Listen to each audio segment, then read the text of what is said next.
வெயிலுக்கும் மழைக்கும் நமக்கு குடைன்றது ஒரு அத்தியாவசிய பொருள். இந்த குடைய மூலதனமா வச்சுக்கொண்டு, இந்த பொருளை மூலதனமாக வச்சுக்கொண்டு சர்வதேச ரீதியாக சாதிச்சது இப்படி. கம்பளையில பிறந்து, அதுவும் வறுமையான ஒரு குடும்பத்துல பிறந்து இன்றைக்கு நல்ல சக்சஸ்ஃபுல்லாக இருக்கிறது இப்படி. SLM ஃபவுஸ் அவர வாழ்க்கையை மட்டும் இல்ல, அவர பிசினஸ பற்றியும் இந்த வீடியோல நாம பார்க்க இருக்கிறோம். நான் சொன்னது மாதிரி அவர் பிறக்கக்குள்ளேயே அவர் குடும்பம் பயங்கர வறுமைக்குட்பட்ட குடும்பம். கம்பளையில தான் அவர் பிறக்கிறார்.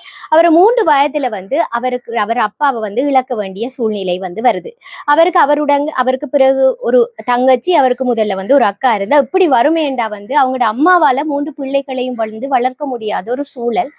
அவங்களோட அக்காவை அவங்களோட ஒரு குடும்ப உறுப்பினர் கொண்டு போறாங்க அவங்க வச்சு வளர்க்கறதுக்காக, இவட அம்மாட வறுமை அதாவது சுமையை குறைக்கிறதுக்கு. அவர் ஒரு மீட்டிங்ல ஒரு உரையில சொல்லியிருந்த விஷயம் ஃபவுஸ், அதாவது எப்படிப்பட்ட வறுமை என்று பார்த்தா, இந்த தங்கச்சி அதாவது நாங்க அரிசி அதாவது சோறு சாப்பிட்டு வளர்ந்ததை விட பிலாக்காயை வச்சு சாப்பிட்டு வளர்ந்தது தான் அதிகம்.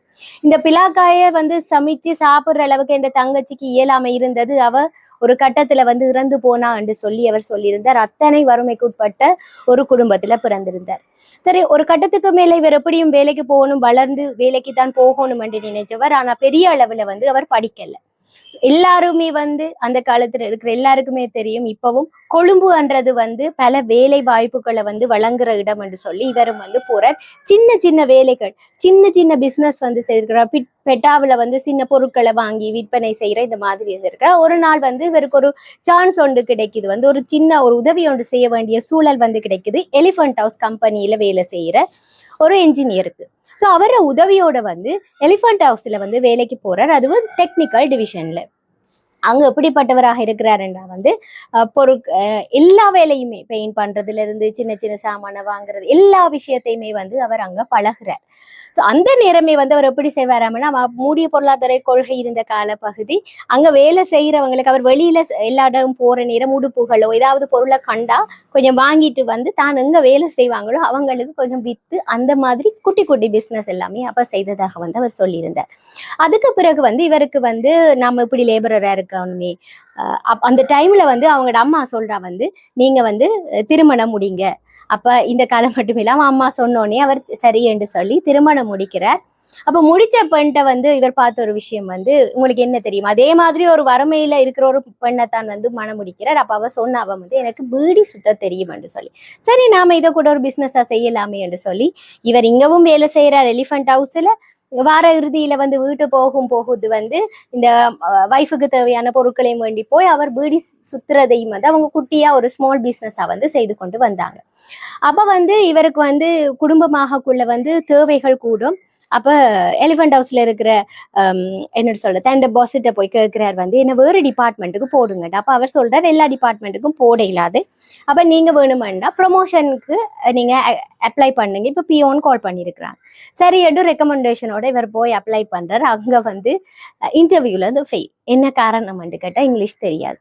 அப்ப இவர் எனக்கு இங்கிலீஷ் தெரியாதது ஒரு குறையாக இருக்கு, நான் இதுல இருந்து மீளணும் என்று சொல்லி அப்ப போய் 3 மாதம் திரும்ப இங்கிலீஷ் படிச்சாராம்.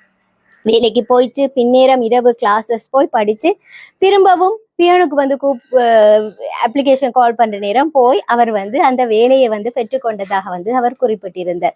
அதே நேரத்துல அவர் இந்த பீடி சுத்துற தொழில கூட ஒரு 2 பேர் 3 பேர் 4 பேரை வச்சுக்கொண்டு அவர் அதையும் செய்து கொண்டிருந்ததாக இருந்தது. அப்போ ஒரு கட்டத்துல என்ன நடந்ததுண்டா தண்ட குடும்ப உறுப்பினர் பெர்மிட் அந்த நேரத்துல சில பிசினஸுக்கு பெர்மிட் எடுப்பாங்க. அப்ப அவர் சொன்னார நான் கூட பெர்மிட் எடுத்திருக்கிறேன்னு.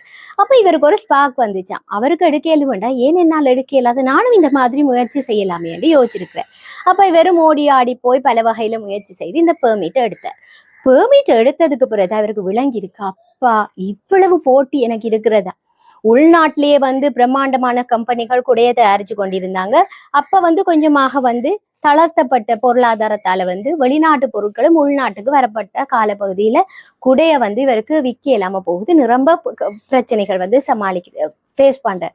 அப்ப இந்த குடைகளை நான் எப்படி விற்கலாம், நிரம்ப மார்க்கெட்டை அனலைஸ் பண்றார். அப்பவும் அவர் வேலை செய்து கொண்டிருந்தபடிதான் இருக்கிறார். அந்த நேரம் தான் அவர் பார்க்கிறார் எந்த விதமான யுத்திகளை வந்து செய்யலாம் என்று சொல்லி. சரி பரவாயில்ல, நம்ம வெளிநாட்டுல இருந்து இங்க தயாரிக்காம வெளிநாட்டுல இருந்து போய் அங்கிருந்து ரா மெட்டீரியல் எடுத்து வந்து நாம் அதை செய்து பார்ப்போம் என்று சொல்லி கொஞ்சம் அவர் சேர்த்து வச்சிருந்த காசை எடுத்துட்டு வந்து சிங்கப்பூருக்கு போய் அங்க படிச்சு அங்கிருந்து கொஞ்சம் அங்க இருக்கிற பொருட்கள் எல்லாம் எடுத்துட்டு இங்க வந்து கடுகண்ணாவில வந்து ஒரு குடையை வந்து அவர் தயாரிக்கிறார். தயாரிச்சுட்டு வந்தாலும் அவரால் சக்சஸ்ஃபுல்லா விற்கலுமான்னு பார்த்தா இல்லை. அப்பவும் வந்து உள்நாட்டிலேயே வந்து பெரிய கம்பெனிகள் வந்து இருந்தது. அப்ப என்ன செய்யற, அப்போ ஒரு யுக்தி ஒன்று செய்யறார் வந்து அந்த அவர் அழகா சொல்லி இந்த விஷயம், இந்த குடை வந்து இலங்கையில தயாரிக்கப்பட்டது சைனீஸ்லயோ அல்லது ஜப்பான்லயோ வந்து அந்த மொழியில இருந்து வேறொரு மொழியில வந்து அதை லேபிள் பண்ணி வித்தாராம். செம்மையா பிசினஸ் போச்சுது. அப்பவே அவருக்கு விளங்கிச்சா வந்து இங்க குடைக்கு ஒரு டிமாண்ட் இருக்கு. அப்ப இந்த மாதிரி வளர்ந்து கார பகுதியில வந்து அவர மகனும் வந்து ஏ லெவல் எடுத்துட்டு வர ஒரு சூழ்நிலை வர, அப்ப மகன்கிட்ட சொன்னாராம், நான் இந்த அளவுக்கு வந்து இதை கொண்டு வந்திருக்கிறேன், இதை நாம அடுத்த கட்டம் கொண்டு போகணும், இதுல உண்ட உதவி எனக்கு தேவைன்னு சொல்லி. பிறகு மொத்தமா 5 பிள்ளைகள், 3 பிள்ளைகள் இப்பவும் அவர பிசினஸ்ல இருக்கிறாங்க. அப்ப இப்பதான் இந்த ரெயின்கோ என்ற பிராண்ட் வந்து உருவாக்கப்படுகிறது. இப்படியே அவர் செய்துட்டு வந்த விஷயம் இந்த குடை என்றது வந்து அந்த வெளிநாட்டுல இருந்து வருகை கொண்டு வந்திருந்தாலும் உள்நாட்டுல மேனுஃபேக்சரிங் செய்திருந்தாலும் கூட வந்து உருவாக்கப்பட்டது தேவை வந்து இந்த மழையை வந்து சமாளிக்கிறதுக்காக. ஆனாலும் இதை தாண்டி இந்த குடை என்றதை பல வகைகள்ல வந்து நம்ம பிரயோசனப்படுத்தலாம்ன்றதை வச்சுக்கொண்டு இந்த மார்க்கெட் ரிசர்ச் செய்துதான் இந்த ரெயின்கோ என்ற பிராண்ட் வந்து 2000ஆம் ஆண்டுல வந்து உருவாக்கப்படுகிறது.